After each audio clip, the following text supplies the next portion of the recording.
नमस्कार दोस्तों। आज हम बात करेंगे भारत में लागू होने वाले नए तीनों आपराधिक कानूनों के बारे में।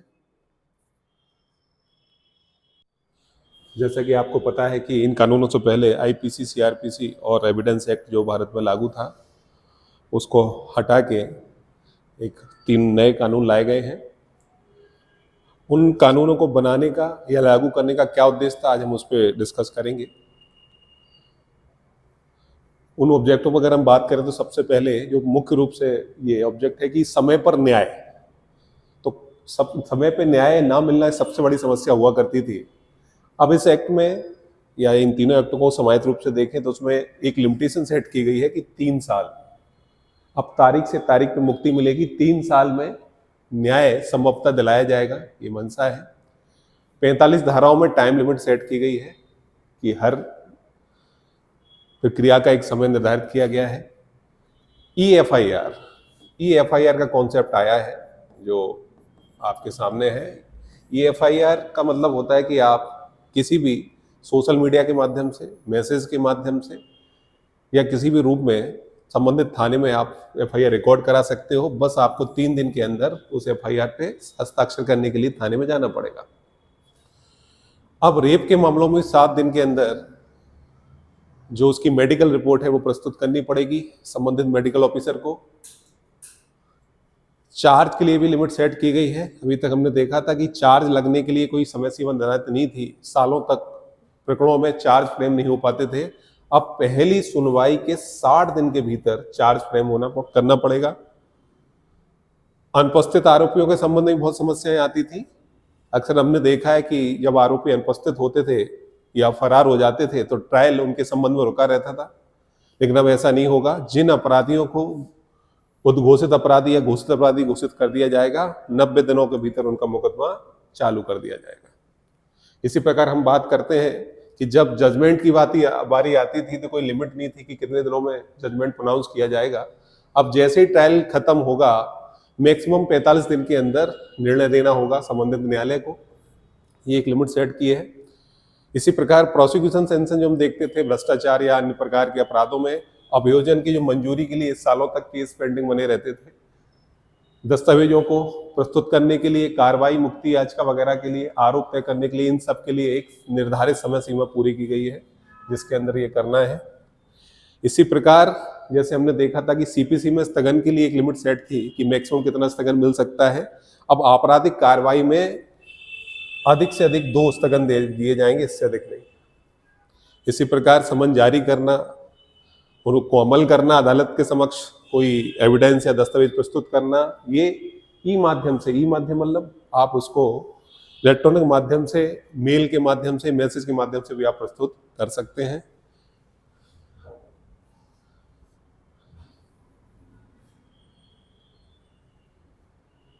इसी प्रकार हम बात कर रहे हैं कि ये नया जो कानून बनाए गए हैं ये दंड नहीं, न्याय केंद्रित है। दंड एक, अगर हम बात करते हैं इस पे थोड़ा सा, तो दंड की जो मंशा थी वो अंग्रेजों के बनाए हुए कानूनों में थी, लेकिन अब चूंकि अंग्रेजों से हम मुक्त हो चुके हैं तो हमारी जो व्यवस्था है वो न्याय केंद्रित की गई है। एक नया कॉन्सेप्ट जोड़ा गया है, सामुदायिक सेवा।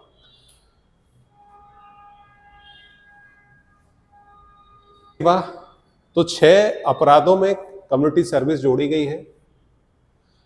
ये सामुदायिक सेवा भारतीय न्याय दर्शन से लिया गया है। चोरी के अपराधों में अगर चोरी की संपत्ति का मूल्य 5,000 रुपए से कम है और अगर संबंधित आरोपी या जो अपराधी है उस संपत्ति को वापस कर देता है तो उसको जेल ना भेजते हुए केवल कम्युनिटी सर्विस से भी उसको सजा दी जा सकती है। ये भी एक सजा के रूप में समाहित की गई है। ये हमारे जो नए कानून है, हमारी सभ्यता संस्कृति में जो न्याय की अवधारणा थी, जो ऋषि मुनियों की और विद्वानों की, उस पर आधारित किए गए हैं। ये देश के नागरिकों को न्याय देने के लिए प्रस्तुत किए गए हैं, बनाए गए हैं। दंड पे ध्यान केंद्रित नहीं किया गया है। जैसा कि हमें विदित है कि न्याय एक व्यापक शब्द है जिसका अर्थ केवल पीड़ित नहीं, अपराधी भी इसमें समाहित किया गया है। ये नए न्याय तंत्र को अधिक सुगम, सुलभ और सहज बनाते हैं। इसी प्रकार पूरी प्रक्रिया में पीड़ित के अधिकारों को भी ध्यान रखा गया है। नए कानूनों में गवाहों को बिना किसी डर, धमकी, प्रलोभन या पक्षपात के अगर वो गवाही दे सके, इसके लिए उन्हें पूरी सुरक्षा देने के लिए विक्टिम प्रोटेक्शन स्कीम लाई गई है। इसी प्रकार महिलाओं बच्चों पर भी नवीन कानूनों को ध्यान केंद्रित किया गया है। महिलाओं बच्चों से संबंधित करीब 37 धाराएं समाहित की गई हैं, जिनमें 4 नए प्रावधान है, बाकी कुछ में संशोधन किया गया है। महिला बच्चों के खिलाफ भारतीय न्याय संहिता 2023 में एक नवीन अध्याय 5 समाहित किया गया है, जिसमें ये पूरा समाहित किया गया है। अब 18 वर्ष से कम आयु की बच्चियों के साथ जो सामूहिक दुष्कर्म, गैंग रेप के अपराध होते थे, उसमें आरोपी को आजीवन कारावास, मृत्युदंड का प्रावधान किया गया है। झूठे वादे या छिपी हुई पहचान, जिस प्रकार शादी का झांसा देकर या किसी अन्य प्रलोभन को देकर जो यौन संबंध बनाए जाते थे, जो रेप की परिधि से पृथक हुआ करते थे, उन्हें नवीनतम अपराध घोषित किया गया है बीएनएस में। अगर कोई व्यक्ति किसी महिला की प्राइवेसी में ताकझाक कर रहा है या उसको हमला करने के आशय से विवश या निर्वस्त कर रहा है, तो अपराधी चाहे किसी भी लिंग का हो, महिला हो, पुरुष हो, वो अपराधी के रूप में दंडित किए जाएंगे। अगर कोई व्यक्ति नहीं मिल पा रहा हो तो उसके बदले परिवार के वयस्क महिला को भी समन दिया जा सकता था। पहले हमने देखा था 1973 की सीआरपीसी में समन केवल वयस्क पुरुष सदस्य को दिया जाता था, महिला को भी दिया जा सकता है। ये भेदभाव खत्म कर दिया गया है। इसी प्रकार रेप केस में जो मेडिकल रिपोर्ट हुआ करती थी, वो 7 दिन के अंदर अब प्रस्तुत करनी पड़ेगी संबंधित मेडिकल ऑफिसर को। यौन अपराधों में महिला मजिस्ट्रेट पीड़ित के बयान दर्ज करेगी, और जहां पर महिला मजिस्ट्रेट उपलब्ध नहीं है तो एक महिला की उपस्थिति में बयान दर्ज किए जाएंगे। किसी भी अपराध में बच्चों का इस्तेमाल नहीं किया जाएगा। बच्चों को काम पे रखना, नियोजित करना, संलग्न करना दंडनीय बनाया गया। बच्चों की अपहरण, खरीद फरोख्त के अपराधों में लड़की और लड़के की आयु के संबंध में जो अलग अलग प्रावधान हुआ करते थे, 18 साल, 16 साल, अब वो एक समान कर दिए गए हैं, कोई अंतर नहीं है।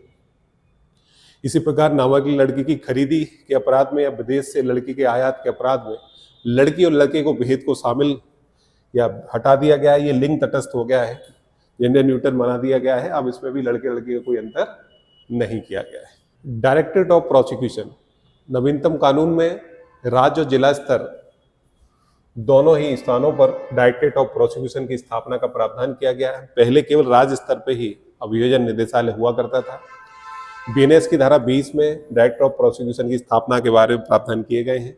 प्राधिकरण की पात्रता, शक्ति और कार्यों को परिभाषित किया गया है।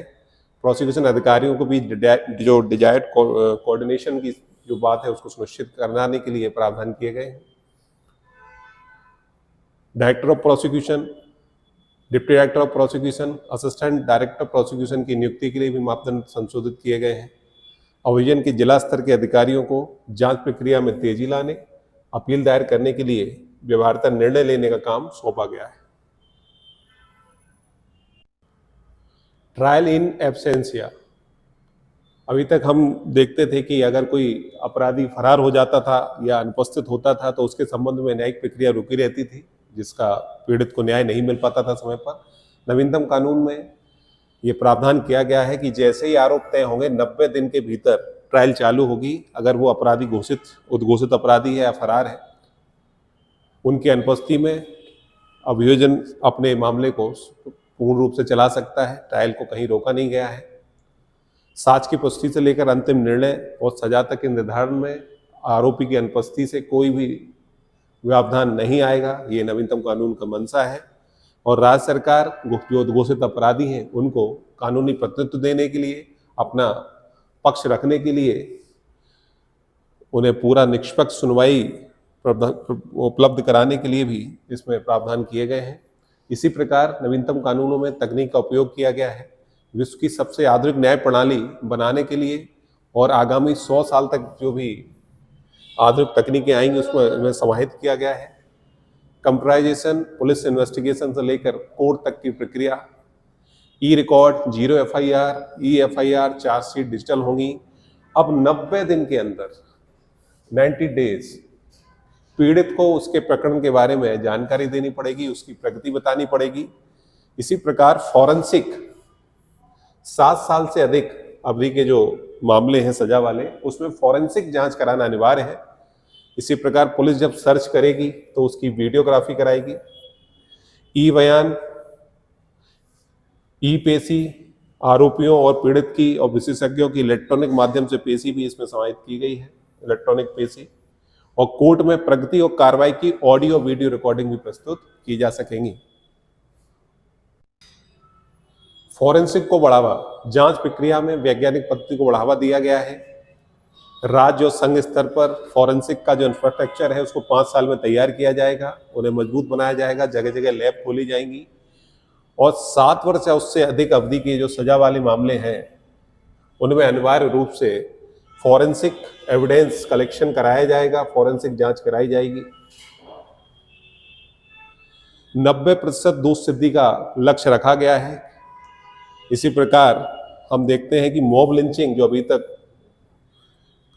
भारत देश में काफी ये अपराध बढ़ गया था, लेकिन इसकी कहीं व्यवस्थित परिभाषा नहीं थी। नवीनतम कानून में पहली बार मॉब लिंचिंग को परिभाषित किया गया है। मॉब लिंचिंग का अर्थ होता है नस्ल, जाति, समुदाय, लिंग या जन्म स्थान या भाषा आदि से प्रेरित होकर किसी व्यक्ति की हत्या या उसको गंभीर चोट पहुंचाना। पीड़ित व्यक्ति अगर गंभीर रूप से घायल होता है तो उस आरोपी को, उस भीड़ का जो हिस्सा था उसको 7 वर्ष तक की जेल हो सकती है और मॉब लिंचिंग के मामले में आजीवन कारावास तक की भी कैद का प्रावधान किया गया है। इसी प्रकार न्यायाधीशों संबंधित पूरे देश में एक समान न्याय प्रणाली की गई है। न्याय में तेजी के साथ साथ न्याय प्रक्रिया में समन्वय बनाया गया है। बहस पूरी होने, फाइनल आर्गुमेंट के 45 दिन के अंदर, मैक्सिमम 45 दिन के अंदर जजमेंट पारित करना पड़ेगा। इसी प्रकार तृतीय श्रेणी मजिस्ट्रेट, मेट्रोपॉलिटन मजिस्ट्रेट, सहायक सत्र न्यायाधीशों के पदों को समाप्त कर दिया गया है। अब केवल 4 प्रकार के न्यायाधीश हैं, सेकंड क्लास, फर्स्ट क्लास जिसमें सीजेएम भी शामिल है और सत्र न्यायाधीश, जिसके अंतर्गत अतिरिक्त मुख्य सत्र न्यायाधीश और कार्यकारी मजिस्ट्रेट भी इसमें शामिल किए गए हैं। इसी प्रकार मजिस्ट्रेट की जो जुर्माना देने की शक्ति जो अभी 5,000 और 10,000 रुपए हुआ करती थी उसको बढ़ा के अब 50,000 रुपए कर दिया गया है। मजिस्ट्रेट के ये दोनों वर्ग सामुदायिक सेवा का भी सजा दे सकते हैं। आरोपी व्यक्ति को गिरफ्तार कर न्यायालय में प्रस्तुत किए बिना भी चालान जो प्रस्तुत किए जाते थे वो हो सकेंगे उसकी अनुपस्थिति में भी। और मजिस्ट्रेट को भी किसी व्यक्ति की गिरफ्तारी की आवश्यकता के बिना उसकी लिखावट, उंगली चिन्ह या आवाज के नमूने देने का निर्देश देने का भी ये शक्ति यहाँ प्रदान की गई है। विक्टिम सेंट्रिक, पीड़ित को अपनी बात रखने का पूरा मौका दिया जाएगा। सूचना का अधिकार, नुकसानी के लिए क्षतिपूर्ति का अधिकार प्रदान किया गया है। 0 FIR दर्ज कराने के लिए प्रावधान किया गया है। अब आप कहीं भी FIR दर्ज करा सकते हो, ज्यूरिडिक्शन का कोई समस्या अब नहीं रहेगी। इसी प्रकार EFIR, ये भी एक कॉन्सेप्ट जोड़ा गया है। पीड़ित को FIR दर्ज होने के बाद 90 दिन के भीतर उसकी जो रिपोर्ट है उसमें क्या पुलिस ने प्रगति की, क्या इन्वेस्टिगेशन में प्रोग्रेस हुई है, उसको जानकारी देनी पड़ेगी। पीड़ित शब्द को भी व्यापक परिभाषा दी गई है। इसमें जो आरोपी केंद्रित दृष्टिकोण था उसको हटा दिया गया है, अब पीड़ित पर ज्यादा ध्यान दिया गया है। पीड़ित पुलिस को दस्तावेज प्राप्त करने का हकदार है, ये भी रखा गया है। और एक महत्वपूर्ण प्रावधान जो हम देखते थे CRPC की धारा 321, उस संबंध में अब परिवर्तन कर दिया गया है। अब जब भी किसी को अभियोजन अपना केस वापस लेगा, कोई भी मामला न्यायालय से वापस लेगा, तो पीड़ित को सुनवाई का मौका जरूर दिया जाएगा। इसी प्रकार संगठित अपराध शामिल किए गए हैं। अभी तक संगठित अपराध के संबंध में भारतीय दंड संहिता में कोई प्रावधान नहीं था, लेकिन अब संगठित अपराधों को BNS में परिभाषित भी किया गया है और दंडित भी किया गया है।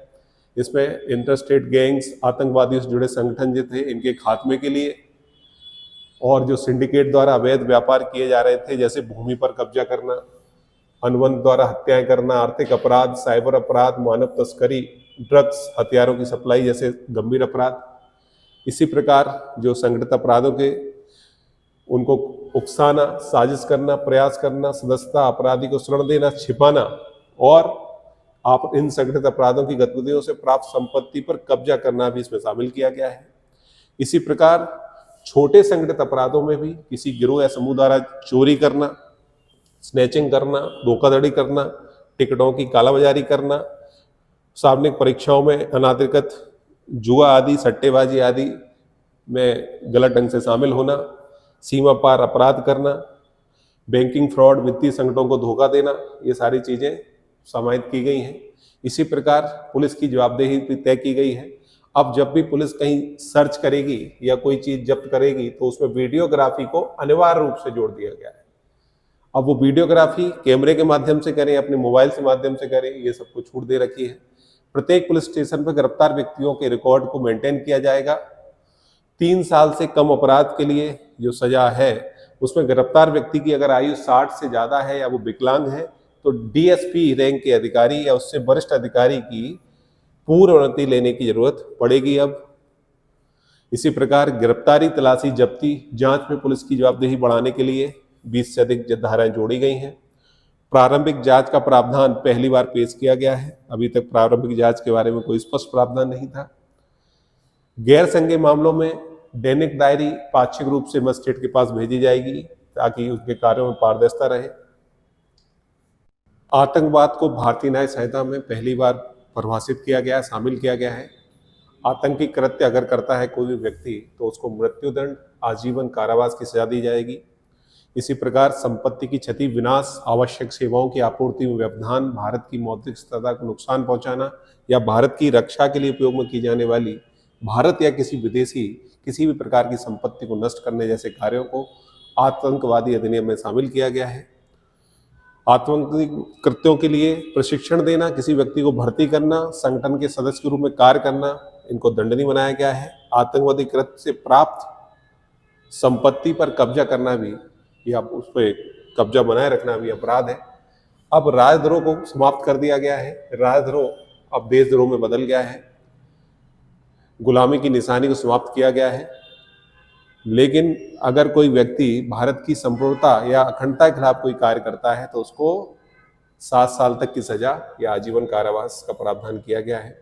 आईपीसी में हम देखते थे आशय या प्रयोजन की बात नहीं थी, लेकिन नए कानून में देशद्रोह के लिए जो डेफिनेशन रखी गई है देशद्रोह की, उसमें आशय की बात की गई है जो व्यक्ति की अव्यक्ति की स्वतंत्रता का सेफगार्ड या उसको सुरक्षा प्रदान करती है।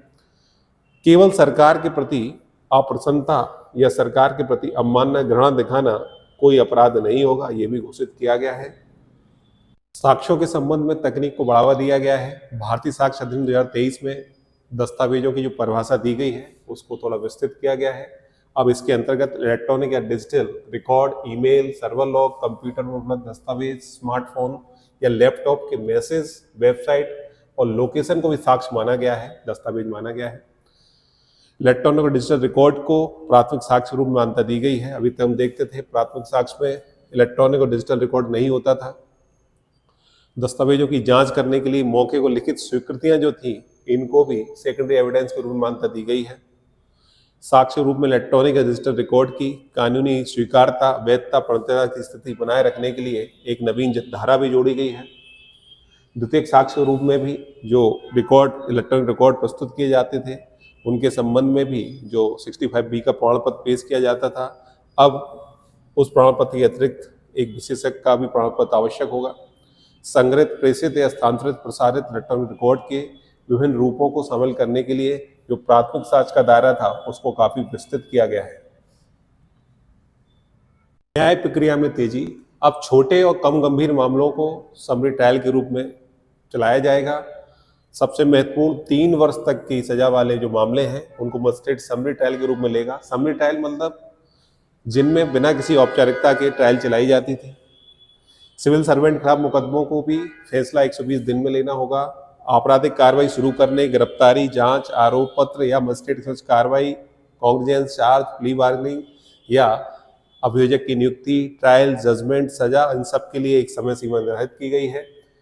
45 सेक्शनों में एक टाइम लिमिट सेट की गई है जिससे स्पीडी डिलीवरी ऑफ जस्टिस का जो प्रावधान है वो हो सके।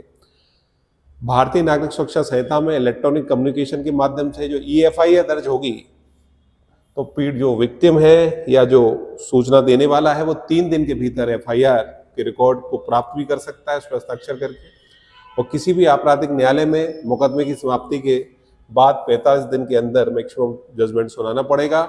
और सबसे महत्वपूर्ण हुआ है, समन मामलों में भी अब डिस्चार्ज का प्रावधान शुरू किया गया है। अभी तक हम देखते थे समन मामलों में चार्ज फ्रेम नहीं होता था, आरोप तय नहीं होते थे, तो ये डिस्चार्ज का प्रावधान नहीं था। डिस्चार्ज आवेदन, चार्ज निर्धारण आदि के लिए भी एक समय सीमा निर्धारित कर दी गई है। इसी प्रकार अंडर ट्रायल कैदी, अंडर ट्रायल कैदी का मतलब है जो जेल में रहते हुए जिनके खिलाफ मुकदमा चलता था, अब इनके लिए भी एक अधिकतम अवधि हिरासत की एक टाइम लिमिट के साथ सेट की गई है। अगर कोई व्यक्ति पहली बार जिसने अपराध किया है और उसने 1/3 का कारावास जेल में काट लिया है तो वो अपनी जमानत का आवेदन न्यायालय में लगा सकता है। जेल अधीक्षक भी उसकी बेल के लिए अविलंब कोर्ट में आवेदन लगा सकते हैं। लेकिन ऐसे कैदी जिन्होंने ऐसा अपराध किया है जिसमें सजा के तौर पर मृत्युदंड या आजीवन कारावास का प्रावधान है, उन्हें इस प्रकार रिहाई उपलब्ध नहीं होगी। गवाहों की सुरक्षा। राज्य सरकार गवाहों की सुरक्षा सुनिश्चित करने के लिए विक्टिम प्रोटेक्शन स्कीम का एक पूरा ढांचा तैयार करेगी। गवाहों की सुरक्षा को नए कानून में शामिल किया गया है। इलेक्ट्रॉनिक मोड से भी सबूत इकट्ठे किए जाएंगे, उनके बयान रिकॉर्ड किए जाएंगे। प्रत्येक राज्य विक्टिम प्रोटेक्शन स्कीम के लिए एक पूरा एक ढांचा, एक तंत्र तैयार करेगी। जिस प्रकार Mahendra Chawla versus union of India के मामले में माननीय सर्वोच्च न्यायालय द्वारा जो दिशा निर्देश दिए गए थे उनका पालन करना पड़ेगा। घोषित अपराधियों पर भी कार्रवाई करने के लिए यहाँ प्रावधान किए गए हैं। 10 वर्ष या उससे अधिक की सजा वाले मामले, आजीवन कारावास या मृत्युदंड की सजा वाले मामलों में जो दोषी है उसको अगर वो फरार है, मिल नहीं रहा है, तो उनको घोषित अपराधी प्रोक्लेम्ड ऑफेंडर घोषित किया जाएगा। घोषित अपराधियों के मामले में अगर उन अपराधियों की संपत्ति भारत के बाहर भी है तो उन संपत्ति को भी कुर्की और जब्ती की जा सकती है। घोषित अपराधियों के खिलाफ मामले उनकी अनुपस्थिति में भी चलाए जा सकेंगे, ये प्रावधान किए गए हैं। इसी प्रकार छोटे मोटे अपराध जो थे उनके लिए सामुदायिक सेवा का प्रावधान किया गया है जो भारतीय न्याय दर्शन के अनुरूप है। 6 अपराधों में कम्युनिटी सर्विस को समाहित किया गया है। चोरी के अपराध में अगर चोरी की संपत्ति का मूल्य 5,000 रुपये से कम का है और वो संपत्ति आरोपी द्वारा वापस कर दी गई है तो उसे कम्युनिटी सर्विस का प्रावधान किया गया है। नए आपराधिक कानूनों में तकनीक के इस्तेमाल को बढ़ावा दिया गया है। नए कानून में डिजिटल इंडिया पर फोकस किया गया है। EFIR का कॉन्सेप्ट लाया गया है। व्यक्ति थाने में जाए बिना भी अपनी FIR दर्ज करा सकता है डिजिटल माध्यम से। पुलिस अधिकारी को 90 दिन के भीतर जो पीड़ित है उसको उसके मामले की प्रोग्रेस रिपोर्ट देनी पड़ेगी। फॉरेंसिक को भी बढ़ावा दिया गया है। 7 साल से अधिक सजा वाले मामलों में फॉरेंसिक जांच कराना अनिवार्य है। मामलों की वीडियोग्राफी भी कराई जाएगी। पुलिस जब भी सर्च करेगी या कोई संपत्ति जब्त करेगी, सीज करेगी, तो उसकी वीडियो रिकॉर्डिंग होना जरूरी हो गया है। रेप विक्टिम का बयान भी ऑडियो वीडियो माध्यम से दर्ज किया जा सकता है। आरोपी पीड़ित गवाहों के साक्ष्य भी ऑडियो वीडियो कॉन्फ्रेंस के माध्यम से लिए जा सकते हैं। समन और दस्तावेज भी इलेक्ट्रॉनिक माध्यम से प्रस्तुत किए जा सकते हैं। संपत्तियों का निपटान, डिस्पोजल ऑफ प्रॉपर्टी एक बहुत बड़ी समस्या होती थी। हम देखते थे अक्सर पुलिस थानों में जो संपत्तियां थी वो सालों तक डली रहती थी, डिस्पोज नहीं हो पाती थी। अब संबंधित संपत्तियों को अदालत या मजिस्ट्रेट के द्वारा आदेश या विवरण तैयार करा के उन संपत्तियों की वीडियोग्राफी या फोटोग्राफ निकलवा के उनका डिस्पोजल किया जाएगा और उस वीडियोग्राफी और जो फोटो है उनका इस्तेमाल साक्ष्य के रूप में उस न्यायिक प्रक्रिया में किया जाएगा, उस केस के निपटान में किया जाएगा। नए कानून की विशेष बातें। अब भारतीय न्याय संहिता जो IPC की जगह लेगा, उसमें पहले अगर हम देखते थे IPC में 511 धाराएं थी, अब 358 धाराएं होंगी। 175 धाराओं में बदलाव किया गया है। 10 नई धाराएं जोड़ी गई हैं और 19 धाराओं को रिपील कर निरस्त किया गया है। इसी प्रकार भारतीय नागरिक सुरक्षा संहिता जो 2023 जो CRPC 1973 का स्थान लेगी, इसमें अब 531 धाराएं होंगी। 160 धाराओं को बदला गया है, 9 नई धाराओं को जोड़ा गया है, 15 धाराओं को रिपील किया गया है। इसी प्रकार भारतीय साक्ष्य अधिनियम 2023 जो एविडेंस एक्ट 1872 का स्थान लेगा। एविडेंस एक्ट में 167 धाराएं हुआ करती थी जो अब 170 धाराएं होंगी। 23 धाराओं में बदलाव किया गया है, 2 नई धाराएं जोड़ी गई हैं और 11 धाराओं को रिपील किया गया है। प्रारंभिक जांच रिपोर्ट से लेके केस डायरी और केस डायरी से चार्जशीट और चार्जशीट से न्याय मिलने तक की सारी प्रक्रिया को डिजिटल किया जाएगा। 7 वर्ष या उससे अधिक की सजा वाले मामलों में क्राइम सीन पर फॉरेंसिक टीम का उपस्थित होना अनिवार्य किया गया है, जिसके माध्यम से पुलिस के पास एक वैज्ञानिक साक्ष्य होगा जो कोर्ट में दोषियों के बरी होने की संभावनाओं को कम करेगा। यौन हिंसा के मामले में पीड़ित के जो बयान होंगे उन्हें अनिवार्य किया गया है, उसकी वीडियो रिकॉर्डिंग अब जरूरी कर दी गई है। इसी प्रकार पुलिस अब 90 दिन के अंदर पीड़ित को उसके केस की स्टेटस रिपोर्ट देगी जो अनिवार्य है। पीड़ित को सुने बिना कोई भी सरकार 7 वर्ष उससे अधिक के कारावास से दंडनीय मामले को वापस नहीं ले सकेगी। छोटे मामलों में समरी ट्रायल का दायरा बढ़ा दिया गया है। 3 साल तक के मामलों में समरी ट्रायल की जा सकेगी। इससे सेशन कोर्ट में लगभग 40% जो मामले लंबित हैं उनमें कमी आएगी। 18 वर्ष से कम आयु की बच्चियों के साथ जो गैंगरेप के मामले होते थे उसमें मृत्युदंड, आजीवन कारावास, मॉब लिंचिंग के अपराध में आजीवन कारावास और मृत्युदंड का प्रावधान किया गया है। विश्व का सबसे आधुनिक बनेगा हमारा क्रिमिनल जस्टिस सिस्टम। केंद्र सरकार ने यह कानून बनाने से पहले ही देश के 99% यानी 16,733 पुलिस स्टेशनों को ऑनलाइन जोड़ दिया है। अब एक ही सॉफ्टवेयर के माध्यम से ये काम कर रहे हैं। देश की 22,000 अदालतों को ई कोर्ट बना दिया गया है। ई प्रिजन के माध्यम से देश के 2 करोड़ कैदियों का डेटा, ई प्रोसिक्यूशन के माध्यम से 1 करोड़ से अधिक अभियोजन का डेटा, ई फॉरेंसिक के माध्यम से 17 लाख फॉरेंसिक डिटेल का डेटा भी ऑनलाइन कर दिया गया है।